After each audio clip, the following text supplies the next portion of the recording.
UK SSC की 8 भर्ती परीक्षाओं पर कल बड़ा फैसला आएगा और शुक्रवार को यूके एसएससी के चेयरमैन प्रेस कॉन्फ्रेंस करेंगे। जीएस मर्तोलिया ने न्यूज वन इंडिया से एक्सक्लूसिव बातचीत की और अधीनस्थ सेवा चयन आयोग उत्तराखंड के चेयरमैन हैं GS Martolia. News one India से बातचीत में उन्होंने बड़ा खुलासा किया।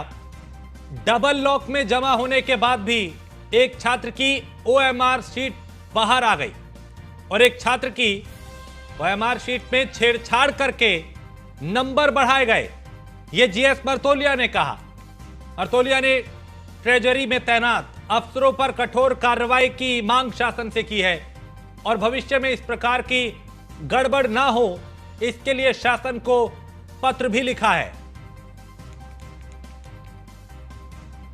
तो यूके एसएससी की 8 भर्ती परीक्षाओं पर कल बड़ा फैसला आएगा और शुक्रवार को यूके एसएससी के चेयरमैन एक प्रेस कॉन्फ्रेंस करने वाले और जीएस मर्तोलिया ने न्यूज वन इंडिया से सुपर एक्सक्लूसिव बातचीत की।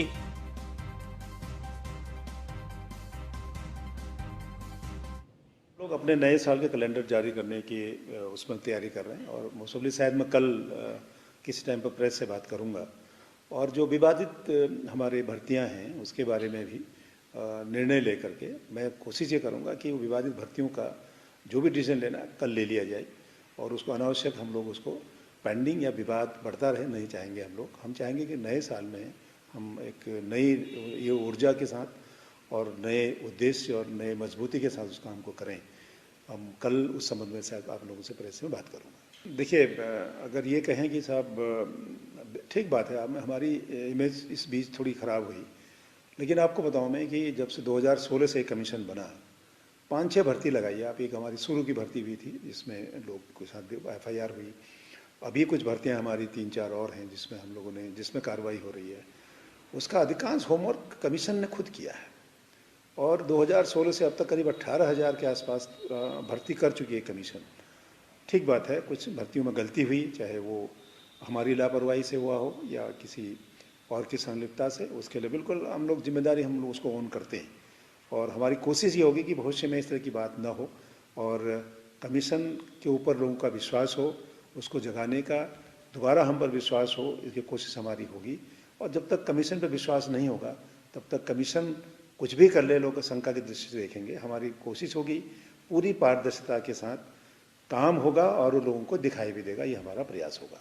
मैं एक एग्ज़ाम हुआ था अभी, एग्जैक्ट मेरा सन तो ध्यान नहीं है, उसमें आपको ध्यान होगा कुछ दिन पहले एक विवेचना जो फाइनल रिपोर्ट लग गया था उसको पुलिस महानिदेशक महोदय के आदेश से वो दोबारा री इन्वेस्टिगेशन हुआ। देहरादून का एक केस था, उसमें डबल लॉक में ओएमआर सीट से छेड़छाड़ की गई थी और उसमें एक वही लड़की जो काम करती थी डेली बेसिस पे वो उसका ओएमआर पर छेड़छाड़ी थी। उसको काफ़ी अच्छे नंबर थे। उसको हमारे कमीशन द्वारा देखा गया कि भाई ये कुछ नॉर्मल नहीं लगता है, तो जो उसकी डुप्लीकेट कॉपी देखी तो उसमें केवल उसके 20 के आसपास नंबर थे और जबकि वहाँ 84 नंबर आसपास थे। उसमें एफआईआर हुई और उसमें डबल लॉक से ओएमआर से छेड़छाड़ हुई।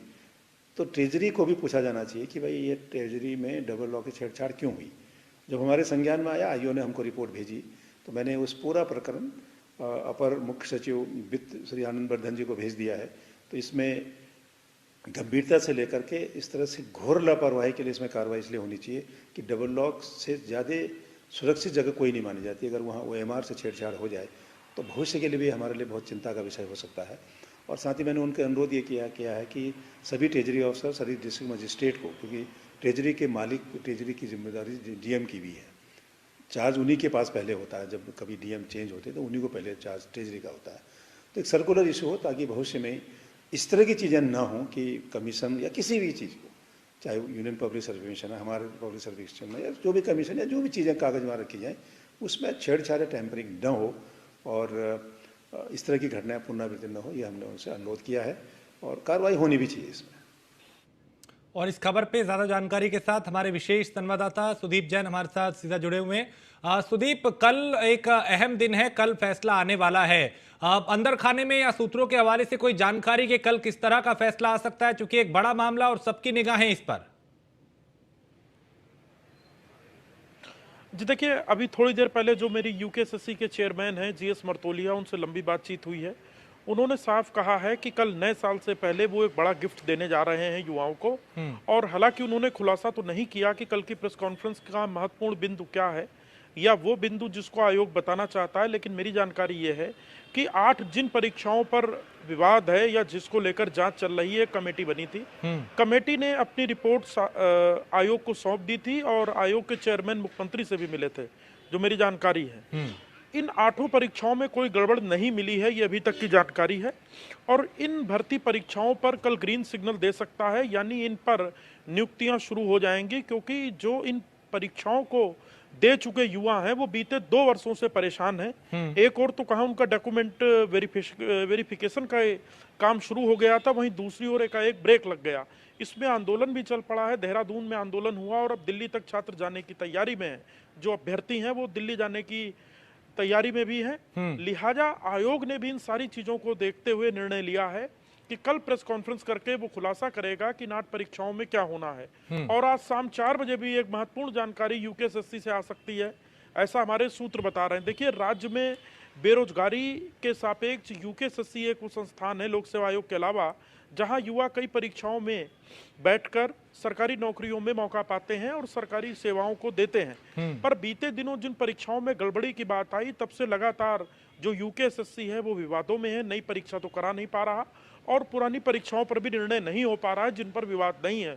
दूसरी बात, संघ लोक सेवा आयोग जो उत्तराखंड का है, जिसे हम लोक सेवा आयोग कहते हैं, उसने 2 दिनों पूर्व वर्ष 2023 के लिए कैलेंडर कर दिया है, जिसमें अलग अलग विभागों की 32 परीक्षाएं होने जा रही हैं। ऐसे में यूकेएसएससी पर भी दबाव बढ़ गया है, जिसका काम ही अधीनस्थ सेवा चयन आयोग, अधीनस्थ सेवा विभाग के कर्मचारियों की नियुक्ति करना है, परीक्षा कराना है, वो कैसे पिछड़ गया। तो इस पर भी मुझे लग रहा है कि कल एक बड़ा निर्णय होने वाला है, जो प्रेस कॉन्फ्रेंस में आयोग बताएगा, आयोग के चेयरमैन और उनकी टीम बताएगी। तो कल का दिन बेहद महत्वपूर्ण होगा।